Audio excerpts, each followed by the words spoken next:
মারা গেল, আমরা আশাবাদী থাকবো আল্লাহর কাছে। শহীদ হলে তো আমরা হুকুম পাইছিলাম, আমাদের কাছে তো কোনো দল কেউ আসে বলে নেই। তো আমরা আশাবাদী আল্লাহর কাছে তিনি যেন আল্লাহ তাআলা শহীদ হিসেবে কবুল করেন, এবার বলবেন সবসময়।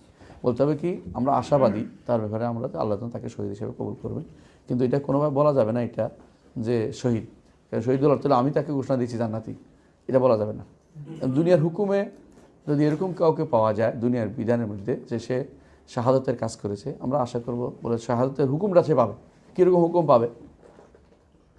তাকে শহীদদের যেভাবে দাফন করতে সেভাবে দাফন করা হবে, এই হুকুমটা সে পাবে। রক্তসহ, জামাসহ, কাফেরদের হাতে কেউ মারা গেলে সে শহীদ হবে। আর মুসলমানদের মধ্যে হানাহানি মারামারিদের মারা গেলে সেটা শহীদের হুকুম পাবে, কিন্তু শহীদ পাবে না। বুঝতে আসছে? শাহাদতের এটা পাবে না, মানে শাহাদত করলে যে তার গোসল দিয়ে আনা যাবে না, এটা আসবে না, ওইটা আসবে না। আর যারা অমুসলিমদের হাতে যুদ্ধক্ষেত্রে অথবা আয়লায় কালেমাতিল্লার কারণে যুদ্ধ না হোক কিন্তু মারা গেছে, তাদেরকে শাহাদতের হিসেবে তাদেরকে ধোয়া না ধোয়া ব্যতীত তাকে এইভাবে দাফন করতে হবে, জানাজা দিতে হবে, দাফন করতে হবে।